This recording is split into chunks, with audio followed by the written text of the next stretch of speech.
আজকে যে ধানের শীষ প্রতীক, এই প্রতীক ছিল মৌলানা আব্দুল হামিদ খান ভাসানীর।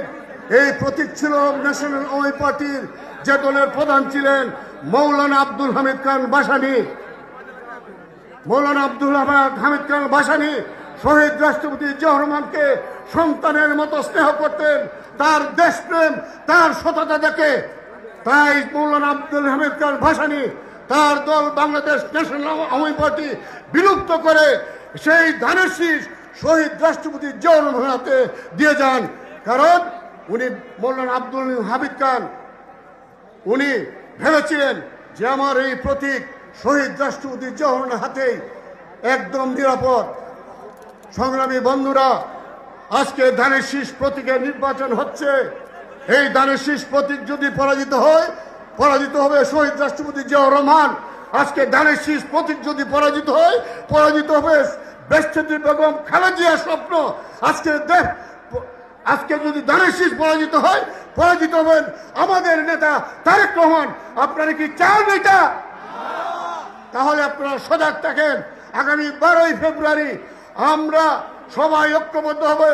সকল চক্রান্তকে মোকাবেলা করে আমরা কিশোরগঞ্জের 6টি আসন ধানের শীষ প্রতীকে ভোট দিয়ে সকল চক্রান্তকারীদের মুখে আমরা ছাই দিয়ে প্রমাণ করব আমরা শহীদ জিয়ার আদর্শের সৈনিক, আমরা বেগম খালেদা জিয়ার সৈনিক, আমরা জনাব তারেক রহমানের সৈনিক।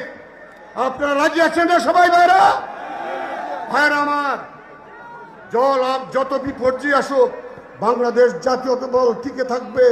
আজ দেশটা তারেক রহমান ইতিমধ্যে আপনারা দেখেছেন উনি দেশ গড়ার পরিকল্পনা ইতিমধ্যেই উনি প্রণয়ন করেছেন। যে 31 দফার মধ্যেই শহীদ জিয়ার স্বপ্ন লুকায়িত, 31 দফার মধ্যেই দেশনেত্রী বেগম খালেদা জিয়ার স্বপ্ন লুকায়িত। 31 দফা বাস্তবায়ন হলেই এই দেশের দুঃখী মানুষের দুঃখ গজবে, এদেশের শ্রমজীবী মানুষের দুঃখ গজবে। এই 31 দফা বাস্তবায়িত হলে এদেশের খেটে খাওয়া মানুষ, এদেশের শ্রমজীবী মানুষ, এদেশের পিছিয়ে পড়া জনগোষ্ঠীকে উনি সামনে নিয়ে আসবেন। এদেশের শ্রমজীবী মানুষের সন্তানরা লেখাপড়া করবে, তারা বিনামূল্যে চিকিৎসা পাবে। আজকে ইতিমধ্যে আপনারা জেনেছেন জনাব তারেক রহমান প্রতি পরিবারের জন্য ফ্যামিলি কার্ড ঘোষণা করেছেন। আজকে উনি ভেবেছেন এদেশের নিম্নবিত্ত মানুষের 500-600 টাকা রোজগার করে সারাদিনে। আজকে এই 500-600 টাকা থেকে তার স্ত্রীর হাতে 10-20 টাকা দেওয়ার সক্ষমতা থাকে না, কারণ পরিবারের খরচ হয় না। 20 টাকা কোত্থেকে দেবে?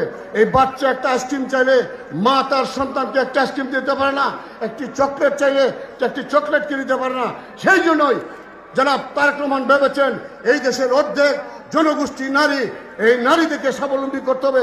সেই জন্য উনি ফ্যামিলি কার্ড চালু করেছেন এবং এই ফ্যামিলি কার্ডের মাধ্যমে প্রত্যেক নারী প্রতি মাসে 2500 টাকা পাবেন, যে অর্থ দিয়ে একটি শ্রমজীবী পরিবারের সচ্ছলতা আসবে।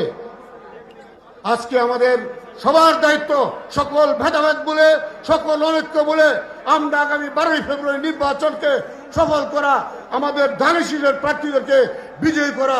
আমি বলবো যারা এখনো বাহিরে আছেন আমি সবার কাছে অনুরোধ রাখবো আজকের এই জনসভায় আপনারা সবাই আসুন, এখনো ফিরে আসুন এক মঞ্চে।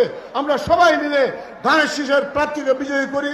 সবাই ঐক্যবদ্ধভাবে 12ই ফেব্রুয়ারি নির্বাচনকে আমরা সফল করি এবং ধানের শীষের প্রার্থীকে বিজয়ী করি।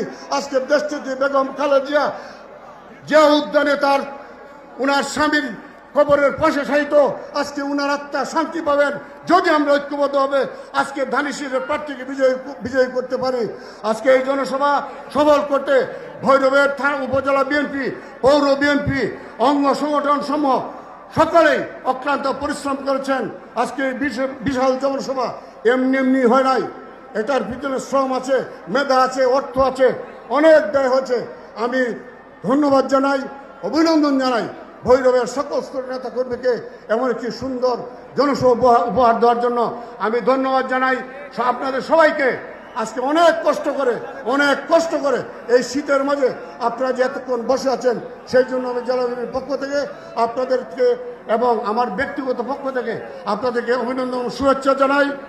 সেই সঙ্গে আমি আগামী 12ই ফেব্রুয়ারিতে নির্বাচনে আপনারা সবাই ভোট দেবেন এবং সবাইকে ভোট দিতে উৎসাহিত করবেন। সবাইকে ধন্যবাদ। আসসালামু আলাইকুম। শহীদ রাষ্ট্রপতি জিয়াউর বাংলাদেশ